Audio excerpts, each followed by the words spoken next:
आर्यन मिश्रा को जिस तरीके से गौरक्षकों ने मार करके उनकी लिंचिंग की है, एक बहुत ही हीनियस क्राइम है। इसकी जितनी भी निंदा की जाए, कंडेम किया जाए, उसके लिए अल्फाज कम पड़ जाएंगे। और ये इस तरीके की लिंचिंग के शिकार कई बार नॉन मुस्लिम लोग भी हो जाते हैं गौरक्षकों के द्वारा। लेकिन अगर आप देखें तो मुस्लिम समाज के लिए तो ये एक आम प्रैक्टिस बनती चली जा रही है। कई सारे मुसलमान अगर आप देखेंगे तो साल दर साल, महीने दर महीने आपको सुनाई पड़ेगा। रोज़ाना की एक आम खबर है कि किसी पहलू खान को, किसी अखलाक को, किसी जफ़र खान को, किसी जुनैद को, अभी रिसेंटली हरियाणा में किसी साबिर को लिंच कर दिया गया। इसी तरीके से महाराष्ट्र में भी एक ज़ईफ़ इंसान को जिस तरीके से मारा पीटा गया, वो वीडियो वायरल हुआ, आप सबने उसको देखा। लेकिन इसके पीछे का कारण क्या है, ये समझने की कोशिश ना तो समाज विज्ञानियों ने करी, ना कानून के जानकारों ने करी, ना सरकार ने करी, और ना कोई ऐसा कोशिश दिखाई पड़ती है कि इस तरीके के जो विजिलेंट हैं, इस तरीके के जो गौरक्षक हैं, जो समाज के ठेकेदार बन जाते हैं और समाज के लिए वो आगे चलकर कितना खतरा बन जाते हैं, ये चीज़ समझने की थी। सरकार ने इस पर ध्यान नहीं दिया। रूल ऑफ लॉ डेफिनेटली गाय भारत में हिंदू समाज के लिए बहुत ही रिस्पेक्टेड है। गायों के लिए उनके मन में जो सम्मान है, आस्था का विषय है, उस पर किसी भी तरीके की कोई रियायत किसी भी कम्युनिटी को नहीं मिलनी चाहिए। और गाय के ऊपर जितना भी सख्त सख्त कानून बन सकता है ताकि गौकशी ना हो, इस पर मुस्लिम समाज बिल्कुल एग्री करता है और मुसलमान इसके खिलाफ भी नहीं है। अगर हम हिस्टोरिकली देखें तो आप बाबर जो कि मुगल एम्परर था, उसकी तमाम चीज़ों से एक परसेप्शन क्रिएट किया गया है।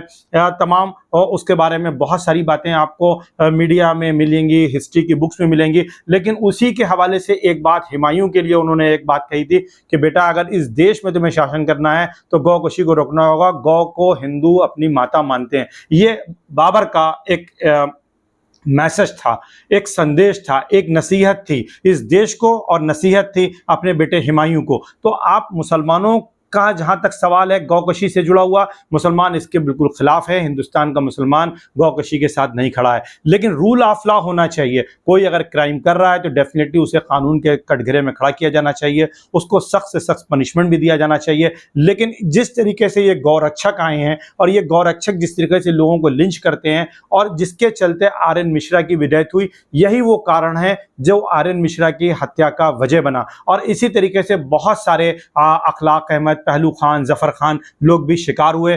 क्या वो गौकशी के मामले में शामिल थे या नहीं थे, ये तो न्याय हो ही नहीं पाया। ये तो जब कोर्ट में ट्रायल होता, जब ऐसे अपराधी अगर पकड़े जाते, उन पर कार्रवाई, पुलिस की कार्रवाई होती और न्यायालय में उन पर मुकदमा चलता, तब दूध का दूध और पानी का पानी होता और सही अपराधी पकड़े जाते जो वाकई में गौकशी में लिप्त हैं, गौ तस्करी में लिप्त हैं। और सबसे बड़ी यही चीज़ है। देखिए यहाँ पर एक शेर बहुत इंपॉर्टेंट है, ज़रा इस शेर को सुनिए। राहत इंदौरी ने एक बात कही थी जो कि बिल्कुल सही साबित हो रही है। लगेगी आग तो आएंगे घर के ही जद में। यहाँ सिर्फ हमारा मकान थोड़ी है। देखिए ये हमें समझना पड़ेगा, ये हमको जानना पड़ेगा, क्योंकि अगर ये हम नहीं जानेंगे, ये हम नहीं समझेंगे, रूल ऑफ लॉ को हम कमजोर करेंगे तो डेफिनेटली कोई भी इसका शिकार होगा। क्योंकि जो विजिलेंस करने वाले लोग हैं, जो कि सो कॉल्ड गौ रक्षक हैं, वो डेफिनेटली कानून के हिस्सा नहीं है। आपने उनको एक राइट दे दिया कि आप सब गौ रक्षा का काम करिए और वो कानून को अपने हाथ में लेकर के जिसको चाहे मार दें। ये तो एक तरीके से बिल्कुल रूल ऑफ लॉ नहीं रह जाता है, ये तो बनाना स्टेट की तरफ हम बढ़ जाते हैं। और आप देखें कि इस क्लिप में देखें कि आर्यन मिश्रा के जो फादर हैं, अपने पुत्र की, अपने बेटे की डेथ के बाद उन्होंने सरकार पर सवालिया निशान उठाया। इस क्लिप को आप सुने। कसकर समझ के इनको अधिकार मिला हुआ है कि गोली मार दें हमको।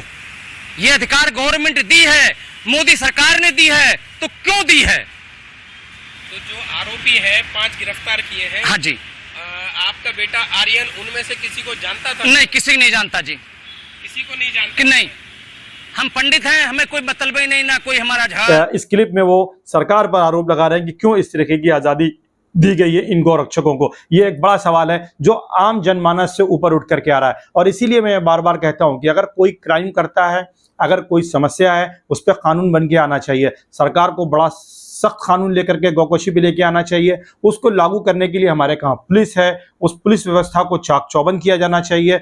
हमारे कहाँ लोकल लेवल पर CIDs हैं, उनके जरिए से हम अपनी सूचनाओं को मजबूत कर सकता है पुलिस प्रशासन, और ऐसे लोगों को जो कि गौ तस्करी करते हैं उनको पकड़ सकता है, उनको सजाएं दे सकता है। लेकिन इस तरीके से आम आदमी को लिंच कर देना, शक की बुनियाद पर किसी को लिंच कर देना, ये जो है आज आपने देखा कि ये किस तरीके से एक बच्चा जो क्लास 12th का है वो अपनी जान गंवा बैठा। और इसी तरीके से तमाम मुसलमान जो बच्चे हैं जो अपने अपने कामों में लगे हैं, कई बार उनके ऊपर इल्ज़ाम लगता है कि वो गौकशी से जुड़े हैं, हालांकि ये कभी साबित नहीं हुआ कि वो गौकशी से जुड़े थे या नहीं थे, गौ तस्करी से जुड़े थे या नहीं थे। ये तो सिर्फ गौ रक्षकों की तरफ से कहा जाता है कि ये गौ तस्करी कर रहे थे, हमें गौकशी में कर रहे थे, यहाँ पर गौवंश का मांस मिला है, जिसके आधार पर वो लिंच कर देते हैं और मार देते हैं। और ये सारी चीज़ें क्यों होती हैं? धर्म की राजनीति के चलते होती हैं। और इसी को मंजर भोपाली मशहूर शायर हैं, इनके 2 ये शेर भी सुनिए, बड़े मौजू इस वीडियो के हिसाब से।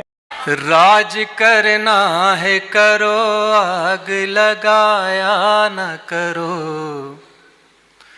धर्म के नाम पे लोगों को लड़ाया न करो। वाह वाह वाह वाह, राज करना है करो, आग लगाया न करो, धर्म के नाम पे लोगों को लड़ाया न करो। हिम्मतें जीत भी सकती हैं, यकीन तो रखो, हिम्मतें जीत भी सकती हैं, यकीन तो रखो।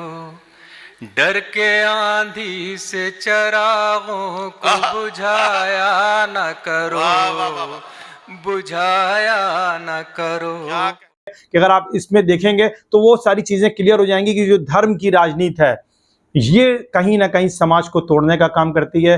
वोट हासिल करने के लिए अगर हम कुछ इस तरह की चीज़ों को आंख मूंद लेते हैं, या हम ये कह सकते हैं, कह दें कि एक मुख्यमंत्री अगर ये बात, या एक मुख्यमंत्री किसी प्रदेश का ये कहे कि गौवंश से एक भावनात्मक लगाव चलते ऐसी घटनाएं घट जाती हैं और गांव के लोगों में भोले भाले होते हैं, तो कहीं ना कहीं हम कानून के शासन को जो अपहेल्ड करना चाहिए और उससे अपनी जिम्मेदारियों से बचते हैं। और ऐसे लोगों को कहीं ना कहीं हम मोटिवेट भी करते हैं कि आगे वो इस तरीके के काम करते रहें, सिर्फ थोड़े से राजनीतिक फायदे के लिए। लेकिन आप सोचें कि आज आर्यन मिश्रा के पिता क्या सोच रहे होंगे, उनकी माता पर क्या गुजर रही होगी, और ऐसे ही पहलू खान के घर वालों ने क्या सोचा होगा, ऐसे ही अभी साबिर की जिस तरीके से लिंच की गई है उनके घर वालों ने क्या सोचा होगा, और तमाम एक ज़ईफ शख्स को आप जिस तरीके से ट्रेन में मार रहे हैं उसके ऊपर क्या गुजरी होगी। क्या जिन लोगों ने हाथ उठाया उनके इस एज में फादर या ग्रैंडफादर उनके परिवारों में नहीं है? क्या वो ऐसा बर्दाश्त कर सकते हैं कि अगर उनके परिवार के किसी सदस्य के साथ इस तरीके की घटना सार्वजनिक रूप से की जाए,